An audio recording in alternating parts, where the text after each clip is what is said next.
अमरीकी सदर से इसराइली वज़ीर आज़म की एशिया पर मुलाकात। अमरीकी वज़ीर ख़ारजा, वज़ीर दिफ़ा और दीगर हुकाम शरीक हुए।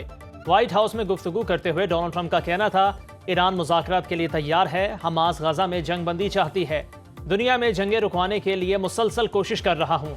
इसराइल के पड़ोसी ममालिक से अच्छा ताउन मिला। उम्मीद है ईरान पर एक और हमला नहीं करना पड़ेगा। दुनिया ने आज तक वो हथियार नहीं देखे जिनसे ईरान पर हमला किया। यूक्रेन जंग न रोकने पर रूसी सदर से नाखुश हूँ, यूक्रेन को मजीद हथियार भेजेंगे। नेतन्याहू ने भी ट्रंप को अमन के नोबेल इनाम के लिए नामजद कर दिया।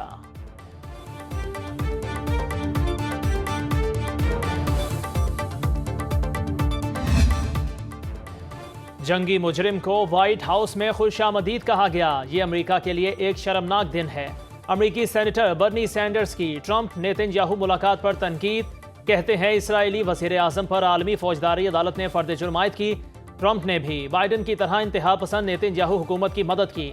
नेतन्याहू ने गजा में मुनज़्ज़म तरीके से शहरियों को कत्ल किया।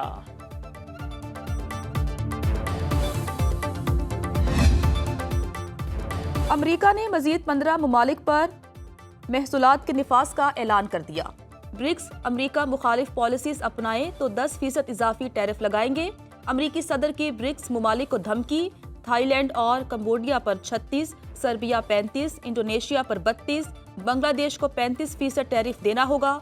वियतनाम, म्यांमार पर 40%, जनूबी अफ्रीका, बोस्निया पर 30% महसूलात आयद। जापान, जनूबी कोरिया, मलेशिया, ट्यूनिस, कजाकिस्तान पर 25% टैरिफ का निफाज। महसूलात का निफाज 1 अगस्त से होगा। चीनी वजारत खारजा का कहना है, सदर ट्रंप टैरिफ को हथियार के तौर पर इस्तेमाल कर रहे हैं। रूस ने कहा, ब्रिक्स ने दूसरे ममालिक को कमजोर करने के लिए कभी काम नहीं किया। दो तरफा फौजी तसादुम में दीगर मुल्कों को शामिल करना भारत की नाकिस सियासी कोशिश। ऑपरेशन सिंदूर फ्लॉप रहा। दुश्मन अपने फौजी अहदाफ हासिल करने में नाकाम रहा। पाकिस्तान की आबादी और तनसीबात को निशाना बनाने का सख्त जवाब मिलेगा। फील्ड मार्शल सैयद आसिम मुनीर का 2 टोक ऐलान।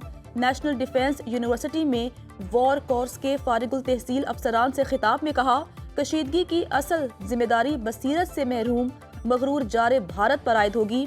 भारत खुद मुख्तार एटमी रियासत के खिलाफ इश्तियाल अंगेजी के तबाहकुन नताइज का इदराक नहीं कर सका। जंगे मीडिया पर बयानबाजी, दरामद शुदा जंगी साजो सामान या सियासी नारों से नहीं जीती जाती। खित्ते के ममालिक भारत के जारिहाना और हिंदुत्वा नजरिए से तंग हैं।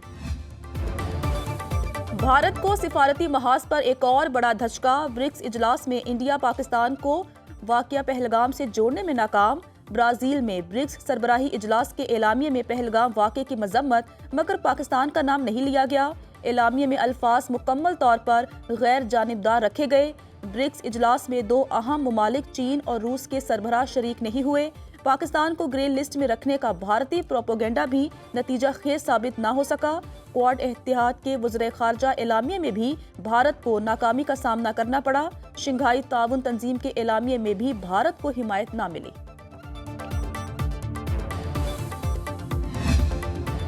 पाकिस्तान में मसनूई जहानत पर मबनी कस्टम्स क्लियरेंस और रिस्क मैनेजमेंट सिस्टम मुतारिफ। जदीद टेक्नोलॉजी से आरास्ता निज़ाम में मशीन लर्निंग के जरिए खुदकार बेहतरी होती रहेगी। वज़ीर आज़म की ज़ेर सदारत FBR इस्लाहात पर जायजा इजलास। टैक्स चोरी और ज़ख़ीरा अंदोज़ी के खिलाफ ऑपरेशन की रिपोर्ट पेश। वज़ीर आज़म ने कहा, खुदकार टैक्स निज़ाम से शफाफियत ला रहे हैं। इंसानी मुदाखलत कम होने से निज़ाम मौसर, वक्त और पैसे की बचत होगी। मुआशी तरक्की के लिए सबको मिलकर काम करना होगा।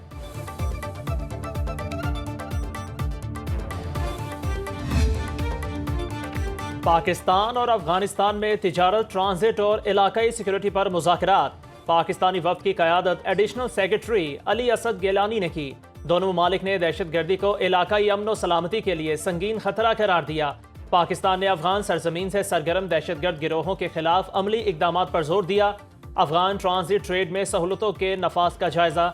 उज़्बेकिस्तान, अफगानिस्तान पाकिस्तान रेलवे मुआहदे को जल्द हतमी शक्ल देने पर इत्तफाक। बातचीत का अगला दौर पाकिस्तान और अफगानिस्तान की बाहमी मुशावरत से तय किया जाएगा।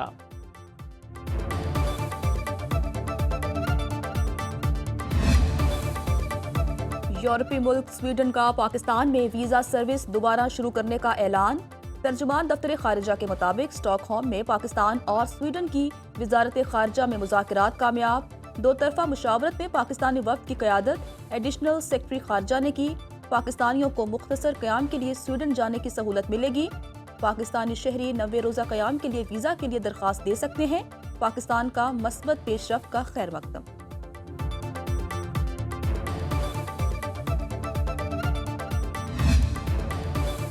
वक्त आ गया है पाकिस्तान को बानी पीटीआई के तर्ज सियासत से पाक किया जाए। वज़ीर दिफा ख्वाजा आसिफ कहते हैं, बानी पीटीआई जितनी गलतियां किसी सिविल हुक्मरान ने नहीं की।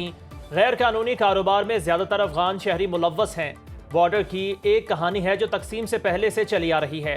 खैबर पख्तूनख्वा पुलिस ने दहशतगर्दी के खिलाफ कुर्बानियां दी। गंडापुर के लीडर ने दहशतगर्दों को खैबर पख्तूनख्वा में बसाया। अफगान हुकूमत को तस्लीम करने के लिए हम अपना कौमी मफाद देखेंगे।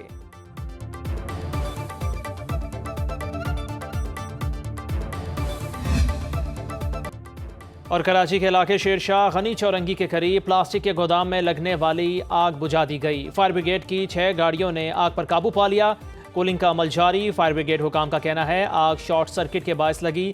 आग लगने से कोई जानी नुकसान नहीं हुआ।